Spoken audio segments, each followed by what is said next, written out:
Dispensationalism is a Christian heresy that provides Christians, especially Protestant evangelicals, with a theological imperative to support Zionism.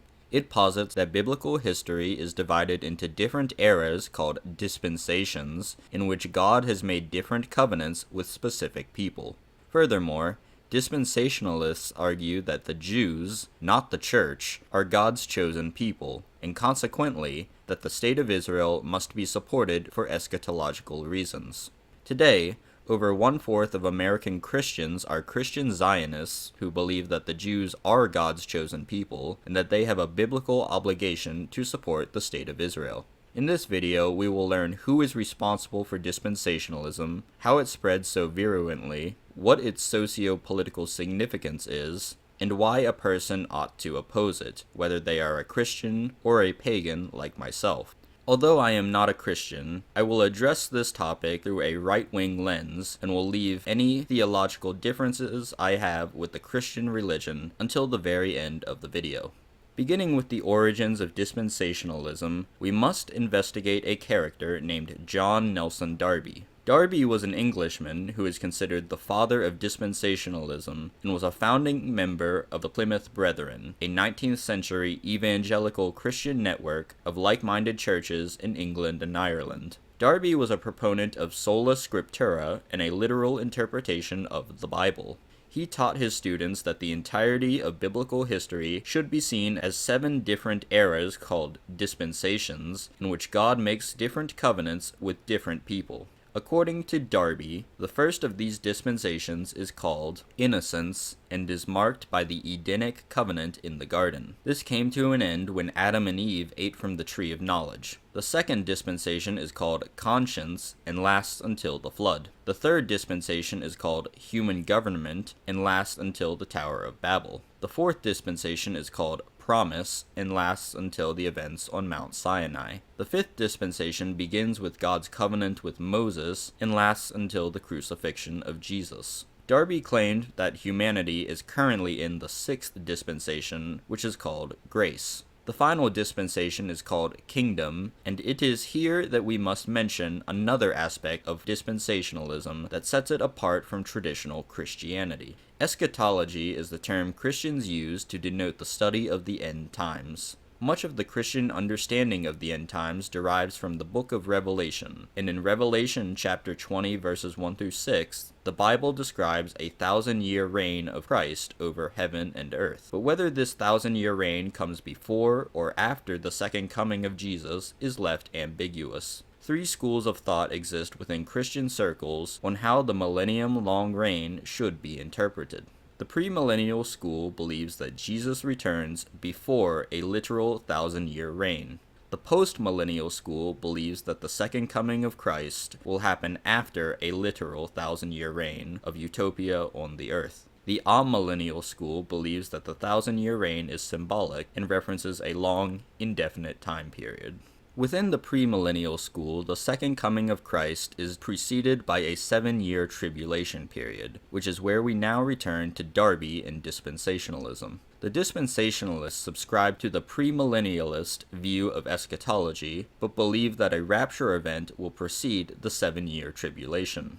This view is called pre-tribulational premillennialism, and it was not commonplace until Darby. The significance of this view lies in the fact that in order to be raptured, one must be a member of God's faithful. And as we will soon discuss in greater detail, according to Christian Zionists, this involves philo-Semitism and the support of Israel. It is worth reiterating that Darby's views were very foreign to traditional Christianity. The Church Fathers believed that the Church constituted the new Israel, and that the Mosaic covenant was rendered moot by Jesus' death and sacrifice on the cross. Darby disagreed, and by interpreting Israel as a body of Jews distinct from the Christian Church, he paved the way for philo-Semitism's entry into Christianity, which had historically viewed the Jews as guilty of deicide. Furthermore, John Nelson Darby was not without financial support. His work was made much more influential than it otherwise would have been due to the financial backing of the powerful Rothschild family. YouTube is very trigger-happy when their name is invoked, so I shall not linger. But but suffice it to say that John Nelson Darby did not become influential out of nowhere. He had financial backing because his ideas aligned with the Zionist cause. Although Darby was the originator of dispensationalism, it is incorrect to attribute to him its popularization, especially in America. To understand why so many evangelical Christians in America are rabid proponents of dispensational theology and Zionism, we must examine his most famous student, an American named Cyrus Scofield. Scofield was born in Clinton Township, Michigan, but spent most of his youth growing up in Tennessee. During the Civil War, he was conscripted into and deserted from the Confederate Army, and after swearing allegiance to the Union, was allowed safe passage to St. Louis, Missouri. Scofield met his wife there and had 2 daughters with her, before becoming infatuated with a mistress and running away with her, leaving his family penniless and without a father. After committing a series of scams to make money, he found himself imprisoned, which is where he would meet John Nelson Darby. While Scofield was imprisoned, he would profess Christianity as his faith, and was mentored in dispensational theology by the traveling Darby. Eventually, Scofield would get out of prison and moved to New York, which is where he met a wealthy Wall Street lawyer named Samuel Untermyer. Untermyer was, among other things, the vice president of the American Jewish Congress and president of Keren Hayesod, the preeminent Zionist organization of America during the early 20th century. Untermyer helped Scofield with his financial woes and invited him to the Lotus Club of New York, which was one of many literary and philosophical clubs in the early 20th century. There, Scofield was introduced to manifold socialist and Zionist thinkers, including Samuel Gompers, Abraham Strauss, Bernard Baruch, and Jacob Schiff. In Scofield's biography titled The Incredible Scofield and His Book, by Joseph M. Canfield, speaking of Scofield's theology, Canfield writes that it was most helpful in getting fundamentalist Christians to back the international interests in one of Untermyer's pet projects, the Zionist movement. In 1909, Scofield published the Scofield Reference Bible through Oxford University Press, thanks to connections he had made due to his mentor John Darby and his financial backer Samuel Untermyer. The Oxford University Press was owned by Zionist Jews who approved of Scofield's dispensational interpretation of Scripture.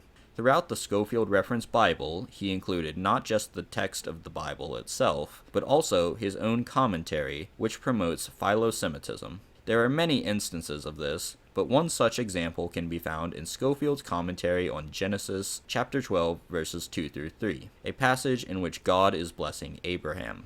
The verses read, "And I will make of thee a great nation, and I will bless thee, and make thy name great, and thou shalt be a blessing. And I will bless them that bless thee, and curse him that curseth thee. And in thee shall all families of the earth be blessed."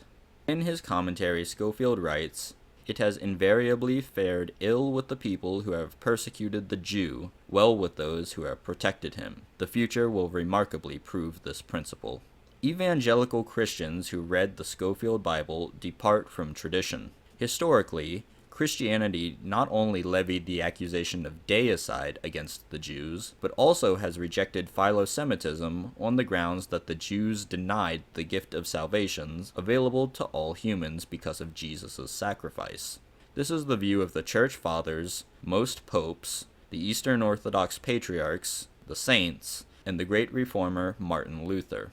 But dispensationalists ignore these inconvenient facts and demand Christians love the Jew, even as the Jewish Talmud tells them that Jesus is boiling in semen. Moreover, dispensationalist Christians continue to support philo-Semitism, Zionism, and heresy, while turning a blind eye to any immoral act committed by Jews, such as owning and operating the majority of the pornography industry in the United States.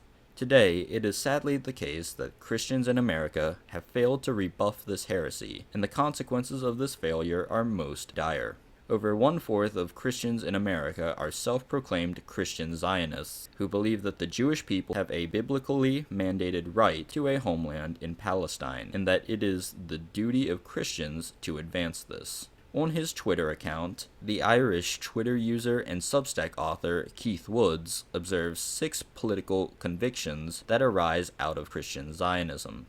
Summarized, these convictions are: 1. The belief that Jews remain God's chosen leads Christian Zionists to seek to bless Israel in material ways. However, this also invariably results in the uncritical endorsement of and justification for Israel's political policies.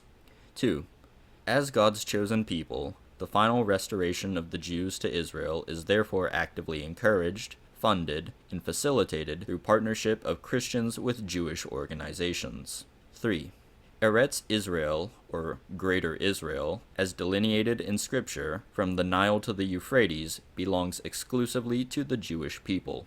Therefore, the land must be annexed and the Palestinians expelled from their homes by Jewish settlers.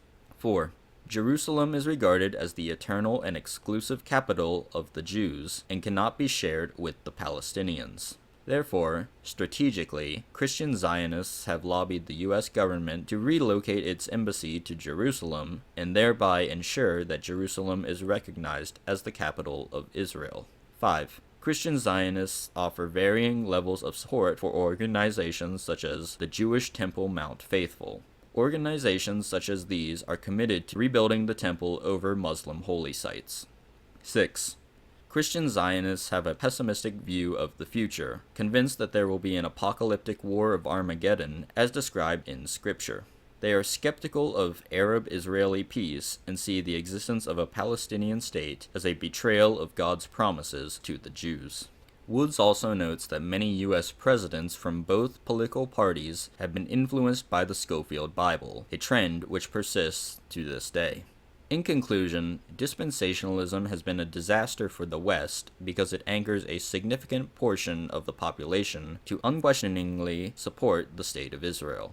For Christians, it is a heresy that offends their religion, but I am not a Christian and do not attack dispensationalism for this reason. I care about the survival of the West's native European populations, and philo-Semitism undermines this objective because Israel is hell-bent on importing as many Africans and sub-Saharans as they can into Europe and America. It is for this reason that all men and women of the right should oppose dispensationalism and point out its history to Christians who are ignorant of that fact. Indeed, it has been an effective vehicle of subversion, and to undo this subversion, serious reform at a minimum is required of the Christian religion, or at a maximum, the complete annihilation of the religion of Christianity. Regardless, dispensationalism must be abandoned if the West is to survive.